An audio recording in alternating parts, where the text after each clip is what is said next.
Aquí estamos, Sucio Talk. Where are my people at out there? What's up, guys? How you doing? Signing on. Hopefully you guys are doing well. We out here. We going live.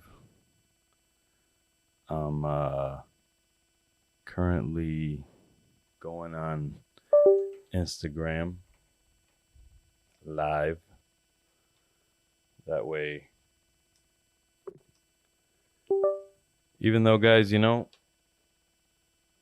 you're not really going to hear the audio that well. But that's okay. Okay? That's okay out here. Sucio Talk Podcast. I hope the audio's okay. If it's not, we'll deal with that. But it's okay. I keep saying it's okay. 510-463-1145. Call in. The show, the podcast out here in Oakland, doing it for all the cooks and the chefs out there, front of the house as well, right? There's no division here. Having a good time, going live every Monday at 10 p.m., chilling at the studio. Crazy week. This week we got World's 50 Best. World's 50 Best comes out tomorrow. All right, so all the respective teams are over there. I'm sure you've seen them on Instagram chilling out, having a good time. So I was going to do the live stream tomorrow. That's up in the air. Got some engagements. As you guys know, I'm opening up a spot. I keep that very vague, but that is in the works. All right. Netflix Bites. I don't know if you guys heard of this, but Netflix is starting a restaurant. I just saw the article that they put out. Insider. It was an Insider article. It says Netflix is opening a new pop-up restaurant in LA, but all anyone really wanted from the company right now was to keep sharing passwords. And I don't know about you guys, but I lost my access to Netflix. All right, I've been using my mom's Netflix for years. All right, years and years and years of using her Netflix has now come to an end. But now they're opening up a restaurant. So I think I get why they done this. They need to raise the funds to be able to get their restaurant going. Hold up. Hey, there we go. The camera was all fucked up, guys. I'm sorry. Didn't even realize. One day, I will get a producer, and then this won't be a problem. All right? So we're talking about Netflix. They opened up a new pop-up restaurant in LA. All right? But before we go into this, I just want to say, I'm not into the business of taking anything I said back. Okay? I'm never maliciously coming at anybody. All right? So if anybody out there has ever been offended by anything that I said, 510-463-1145. We could talk about it. Other than that, go fuck yourself. All right? I'll move on from it. We'll learn from it. Apologize if you need to, obviously, because you don't want to hurt people. And if people express that they're hurt, should always apologize. But sometimes, you know, you can't apologize in the way that person wants you to. So at that point, you just got to move on, cut your losses. It's all good. There's 8 Billy in the world, right? You only need 1 Billy. It's all good. I love everyone. I'm not here to spread hate. So just know that Sucio Talk is always trying to be a positive source for you. I dropped 2 episodes today. Okay. We got Adam Gordon of, I'm going to take this off. We got Adam Gordon of Knights Valley Wagyu. He was nice. He had me come up to a spot up there in Sonoma. We chilled out. We checked out his ranch, checked out his cows. I mean, they're beautiful. They didn't get startled when you walked up to them. They were chilling. So you could tell that they were peaceful animals. They're not scared of humans, things like that. Sometimes when you go up to cows on the side of the road or some shit, they kind of tend to run away from you or not paying any attention to you. That's probably because they're just used to being kind of manhandled and roughhoused in their lives. Okay. So shout out to him. Good conversation. If you guys listen to that podcast, just know that the audio was a little fucked up, okay, on my part, my camera. So basically what I did was I edited it very carefully, took out all my parts and just have his parts in there. But just the thought process is very cohesive, so I don't think that you miss that I'm not there at all.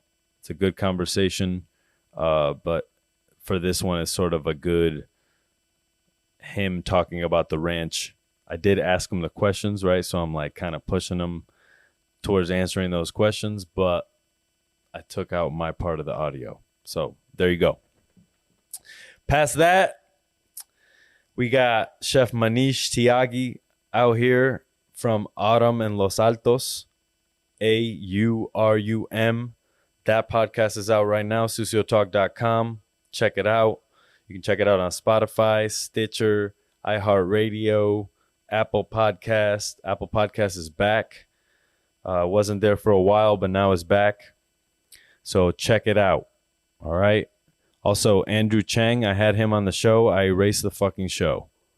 That literally just happened before I logged on here. So I'm sorry, Andrew Chang.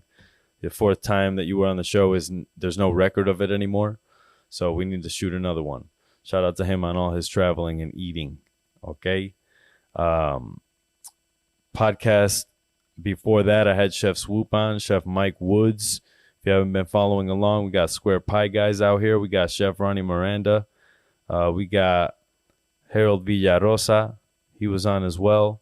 Chef Salasi Dotsi. Chad the Filipino documentary filmmaker. Chef Anthony Paon of Bull Valley Roadhouse. These are just recent episodes. Aaron Hupp Ceramics.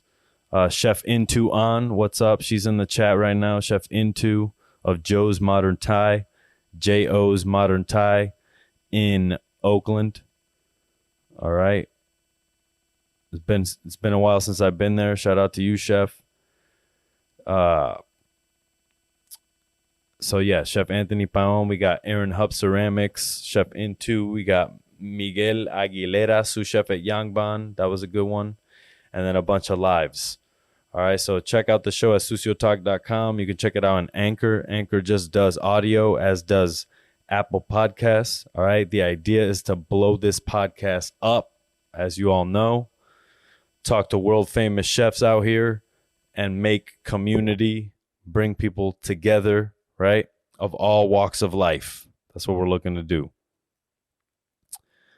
So those are the episodes that are coming out. I had Andrew Cheng coming out. I had Chef Tyler Gore of Bear Napa, who also worked at in Chicago at the Loyalist, Smith and the Loyalist. He was the CDC of Smith. Badass chef. He was on the show as well. So you could check him out soon. It's going to be, I think, this coming week's drop. Something's happening with the audio. I think the microphones or something like that. But I'm not hearing very well. And then on the other side of it, when you listen to the show, you can't really hear it that much. So my bad. But I'll fix it. I'll try to put it out as best I can. If not, I'll just cut out the parts that you can't hear. And you know, Sucio Talk is forever, so we're going to be doing this show as much as we possibly can. Talk to everyone we possibly can. Make sure that we make the connections that we're supposed to make out here in this world. So back to Netflix. They kicked me off of Netflix. Mom, I see you're in the chat. They kicked me off your Netflix. They're not taking no for an answer. These people are going crazy. So they've done this. Hold on, I'm going to open this up here. Netflix is opening a new pop-up restaurant in LA, but all anyone really wanted from the company right now was to keep sharing passwords, as we all did. Okay. On Wednesday, Netflix announced it will be opening Netflix Bites in LA. Pop-up restaurant will spotlight acclaimed chefs from popular Netflix series. Twitter is cooking up a storm with memes endlessly dunking on the announcement. So Twitter is just having a field day as always. So Netflix is opening up a restaurant. That's probably why they've canceled the household sharing of the passwords, so they can make a little bit more money so they can invest in this restaurant. Restaurants, as we all know, are very fucking expensive, especially these days. So the restaurant will feature dishes from award-winning chefs from popular Netflix series. Since the announcement, the internet has jumped at the opportunity to dunk. That's the same shit they just wrote. Oh, wow. Sadly, you can't share a table there. There you go. There you go. That's a tweet that got 14,000 likes. Isn't that crazy what gets a lot of likes and what doesn't? Sometimes I put these videos up and I get like over 1,000 views. And I'm like, who? Am I drinking out of a deli cup? You damn right, Chef Dave Witt. This is what we do out here. There's many ways to drink out of this cup. You can grab it this way. I personally like to put my finger in it like that. You know what I mean? You got to stay hydrated out here. I'm talking a lot. That's Chef Dave Witt out of Florida. Go to sleep, David. It's late. Tyler Gore in the house. I was just talking to him. He's on the Instagram Live. Tyler Gore, Charlie Apple. We got my mom in there. Crazy. They cancel your meal after the appetizer. That's probably what's going to happen at the Netflix restaurant that they're opening. All right. So I just wonder what kind. Here we go. Chefs at the pop-up restaurant will include Curtis Stone, Dominique Crenn from Iron Chef, Quest for an Iron Legend, Rodney Scott from Chef's Table Barbecue. Bringing my love of people across the world is one of the biggest thrills of my life, but this screen to table, there we go. That's what it's called. Screen to table. It's 1:10 a.m. over there, and you're listening to Sucio Talk in Florida. Shout out to you, Chef Dave. Chef Dave, meet Chef Tyler Gore, all right, of Napa. All right, different time zones, same job, same drive home right now. You guys probably just had a beer, you know, getting home, turning on the lights. That's right, Tyler. He's out here. That Sucio Talk is global, bro. There's people in Saudi Arabia listen to this show. Sometimes I marvel at the people that listen to this show. I just, sometimes I go and I look at it because look at this. Look at this. I'm going to put it on the screen here if you're following on Netflix. United States, 90% of the people that listen to this, which I probably say is probably 100 people all day. You got to roast yourself a little bit. 90,000 or 90% in the United States, 2% in Australia, 1% New Zealand, 1% Singapore, and then past that, it's like more than 1%. Taiwan, Panama, Denmark, Spain, Germany, Japan, Philippines, United Kingdom, Ireland, France, India, Puerto Rico, South Korea, Malaysia, Sweden, Peru, Greece, Netherlands, Colombia, Hong Kong, Italy, Ecuador, Switzerland, Iceland, Saudi Arabia, Bulgaria, Costa Rica, South Africa, Chile, Jamaica, Thailand, Finland. All the places that listen to Sucio Talk. And it might just be 2 cooks. It might just be 1 kitchen. But it will be all the kitchens at a certain point. I know that there's kitchens that listen to this while they prep. Shout out to you. I'll try to keep the... That's right. It did break down. Chef Dave Witt is very upset that I didn't come to Florida on my road trip. But thank you for remembering the road trip, because let me tell you what, people forget. All right. Let me tell you something about this road trip. 14,000 miles. Okay. 50 days. 70 restaurants. That's how many places I ate at. 30 podcasts, son. All in a span of 50 days. It was crazy. The first night I left Wyoming, there was a huge snowstorm. And so I'm in the Camaro and I'm like, I just got new, shout out to Chef Adam Stacy who just joined in. I got new tires My mom was there for that. I got new tires, new brakes, new rotors. I decked the car out with new wheels, right? And I'm about to leave this ranch. I'm about to go to Denver to visit Miles. Miles, forgetting your last name right now. That's okay. He lives in Colorado in Denver. And so last time I saw him was at Food and Wine Festival. So I'm going down this road, and then it starts snowing. And I'm talking about it's dumping. It's like the biggest snowstorm, the first snowstorm of the season up in the mountains of Wyoming and Montana and Colorado and all that. So I'm driving, and all of a sudden I'm in a blizzard. And so I said to myself, if I stop this car right now, I'm going to get snowed in. So I can't stop. And I just kept driving. I couldn't see anything in front of me. I was driving like 10 miles an hour at a certain point. And I made it past the storm about like 4 hours later. It was like 4 hours, windows down, music blasting, trucks driving by, spraying snow into my car. It was crazy. But I made it through. I made it to Denver. And then from Denver, this is about to become a Sucio Talk road tour recap right here. From Denver, I got there. I went and had dinner at Senor Bear, and then I did a podcast with Chef at Senor Bear right there that night. All right. Left there. Went to Miles. Smoked a joint. Got in the car. Drove 10 hours from Denver to Kansas City. All right. All night long. Left at midnight. Got there at 10 a.m. right in time for my interview with Michael Corvino. Shout out to Michael Corvino. So I roll there. I do the interview with him. I get a hotel room for the night. Take a nap. Go to his spot. Actually, before that, I had the barbecue there. I'm forgetting the spot. I think it's Franklin Barbecue. Don't slay me if it's the wrong one. All right.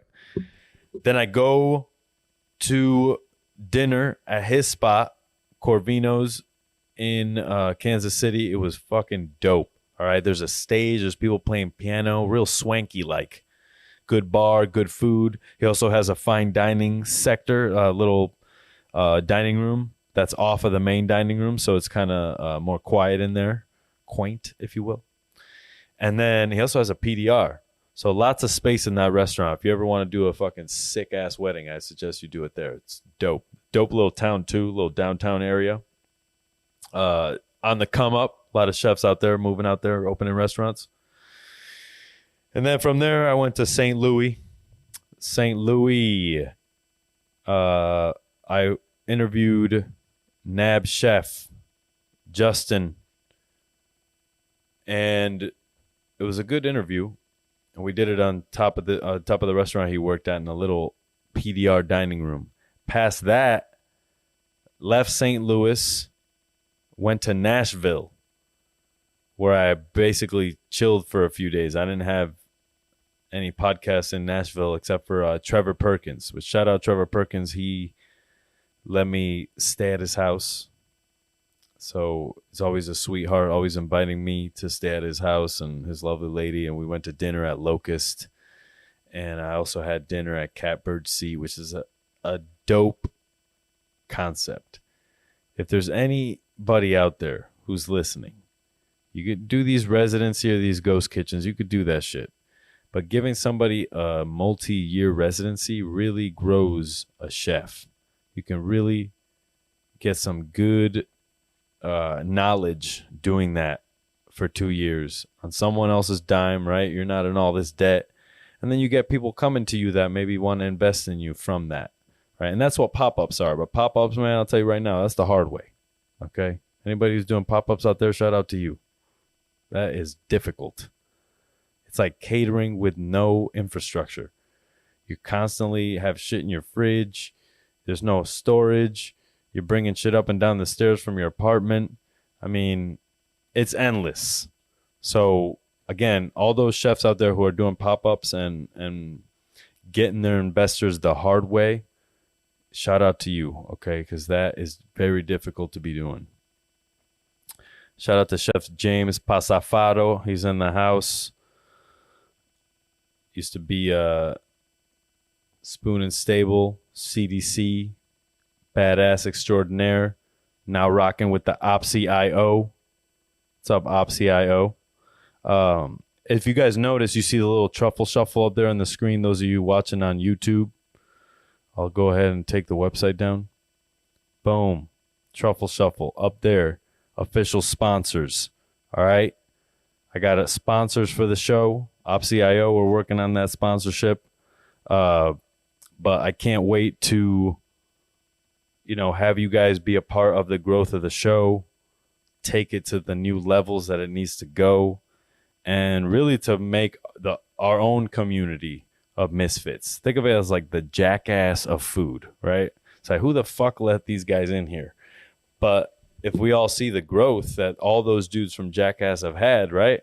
We were all in the same boat when they were doing that shit in the 90s. We were like, these dudes are going to kill themselves. This is not going to end, right? They're not going to get a career out of this. What are they doing now? Multi-millionaires, son. Okay? It's doable. All right? You just got to believe. I believe in Sucio Talk. I believe in this show. I believe in you guys as the listeners.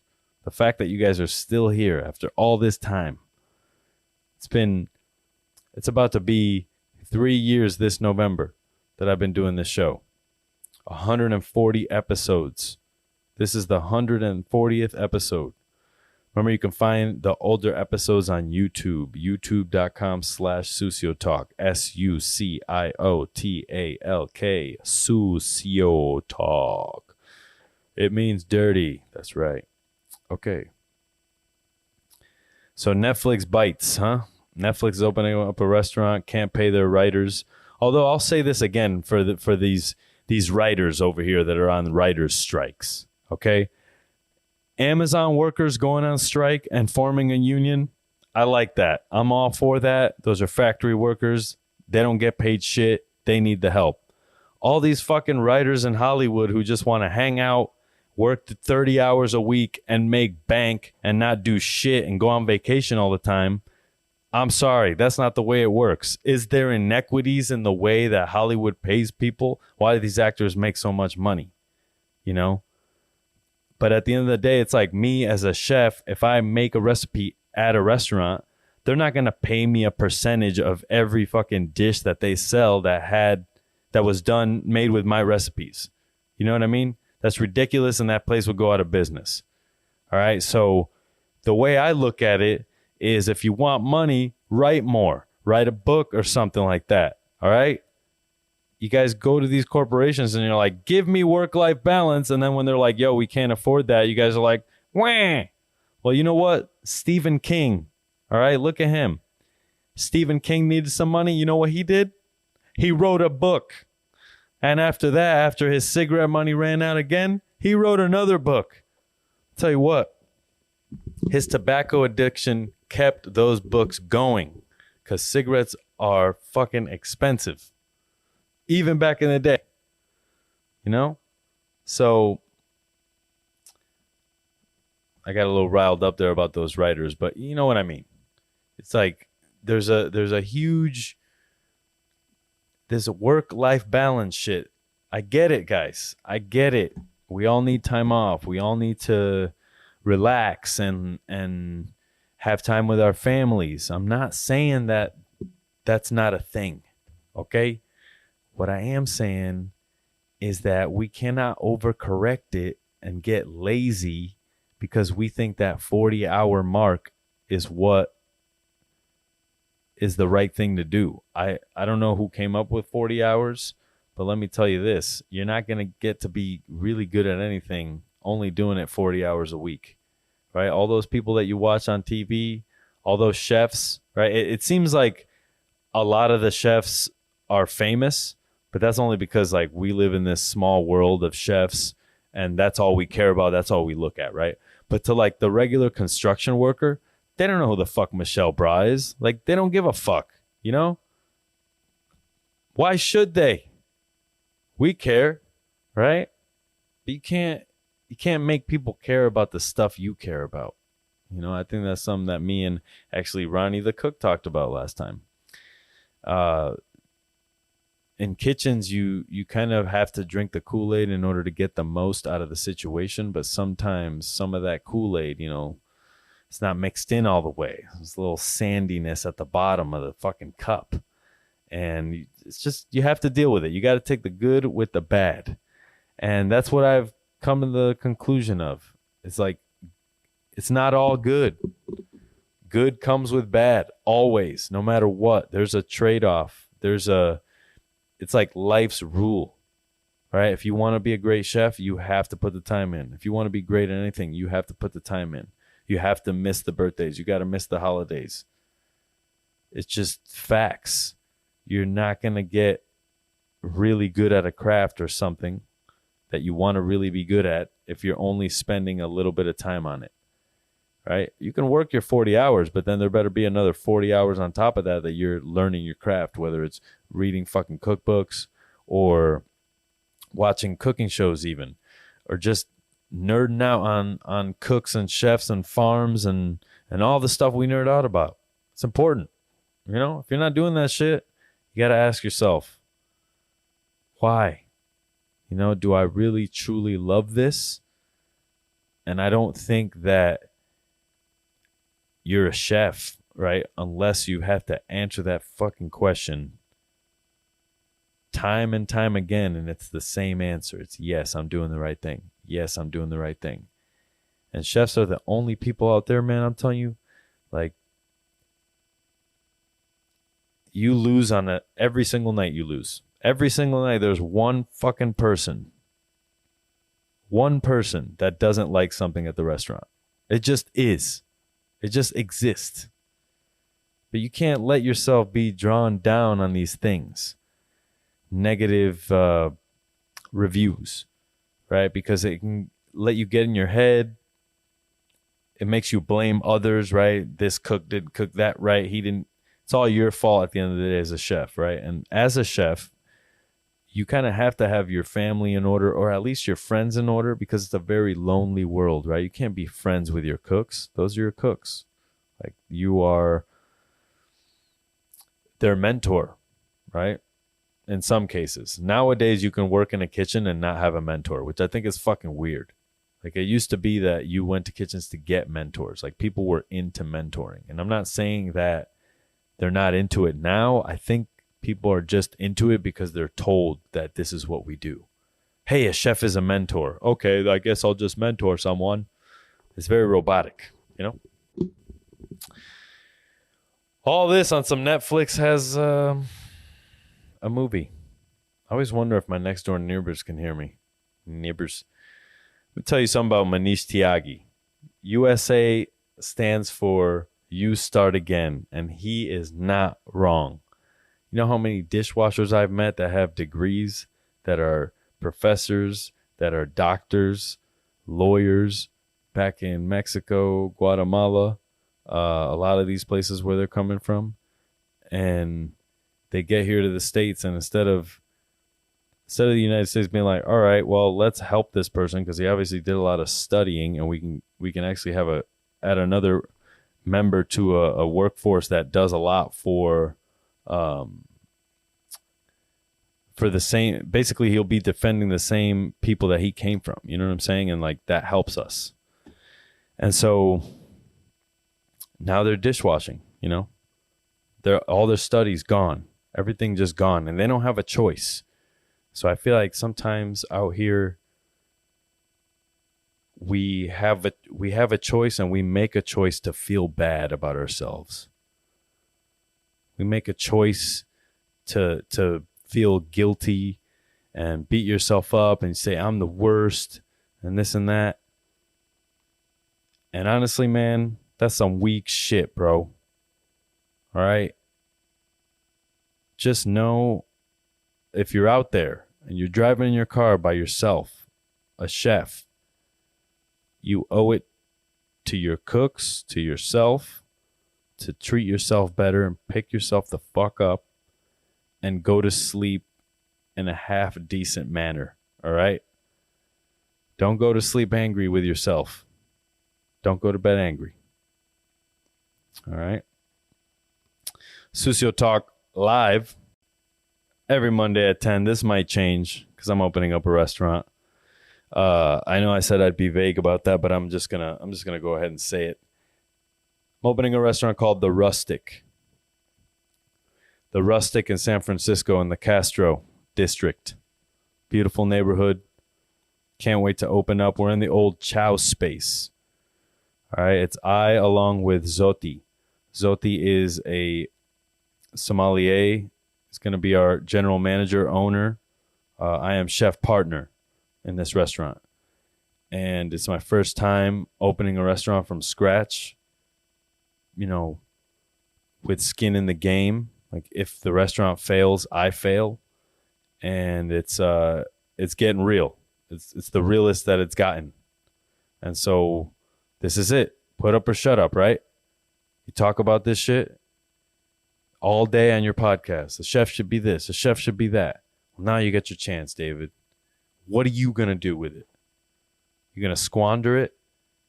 You're going to waste people's time? I don't think so. You're going to get out there. You're going to be the best chef you can be. You're going to treat your workers right. You're going to serve awesome food to everyone. Families, chefs, dads, moms, grandfather, grandma, fucking sons, uncles, daughters, tias, fucking mamas, baby mamas, sisters, everyone. And it's going to be a cool community, a cool place to come every day if you want to. And I can't wait to build that atmosphere in San Francisco. I feel like I can really do it. And so the rustic food will be, let's call it Cal Italian fusion. That's what we're calling it right now. But it's a fucking Puerto Rican guy making pizza. You know what I'm saying? So there's going to be a loss of ego. There's going to be some form to this. And we're going to do right by our guests. We're going to make sure that we have a cool place to work at. A place where people are excited to be. A place that I don't get sick of being at. You know, a place that I can call mine.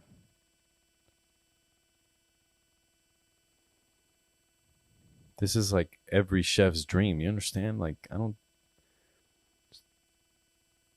told a few people and I just don't think they fathom what this all is, you know. And we haven't created a buzz or anything, but you can follow it at the Rustic SF on Instagram, the Rustic SF. And so we were just on Eater. All right, small blurb at the bottom of Flour and Water Pizzeria. Here, I'll put it up on the screen for you.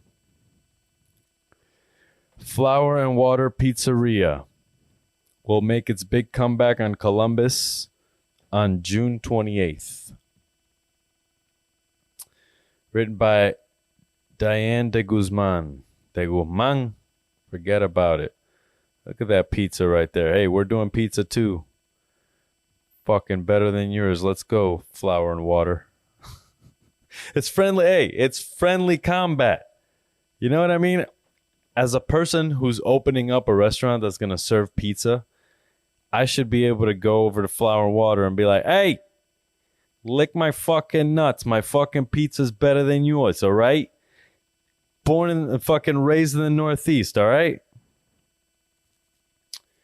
Let's do it, Katie. Podcast to talk about the Rustic. So I'm making fucking the food that I grew up learning how to cook. You know, it's that kind of food. It's quick, it's simple, it's delicious, righteous, bro. But anyway, here we go. More details emerge on the upcoming The Rustic in the Castro. This is an Eater. This article was written a couple days ago about the Flour and Water Pizzeria opens in North Beach on June 27th. All right, it's involved in that article. It's on the bottom. There's been some buzz about a new Cal-Italian fusion restaurant headed to the former cook shop space at 215 Church Street. Hoodline first had the news that the Rustic is an up-and-coming restaurant owned by Chez Panisse alum Zoti Ali Turap. Shout out to Zoti, who worked at the Berkeley restaurant for close to 8 years. But now, Table Hopper shares, Table Hopper, shout out to you, that another high-profile chef, I didn't write this, high-profile chef is involved as well. It seems that Chef David Guigliotti of Charter Oak and the restaurant at Meadowood and podcast host of Sucio Talk will be the Rustic's chef and partner. Do you read that fucking line right there? Do you read that? Do you read that? It seems that Chef David Guigliotti of Charter Oak and restaurant at Meadowood, okay, 9 years of my fucking vida over here, and podcast host of Sucio Talk. So you see that right there? Love it. All right, lots of love for Diane de Guzman. Lots of love to Table Hopper and Hoodline for shouting out Rustic. Eater, I don't know how this works. Am I supposed to call you to shout me out, or can't you just see that I'm doing some cool shit and come over and talk to me? Because I know you know about Sucio Talk, right? It's right there. It's right there. Okay? So come talk to me, guys. You know, let's hang out. Let's have you guys on Sucio Talk. Let's do a podcast for the article. That would be dope. But you guys are like, nah, B, let's not do that. Let's wait till he actually has a restaurant. I see what's up. That's why I had to have a restaurant. I'd be like, I need credibility out here, bro. You know what I'm going to do? Open a restaurant. That'll give me some credibility to have a chef podcast, because 20 years in the game isn't enough. It's not enough. So here we are once again.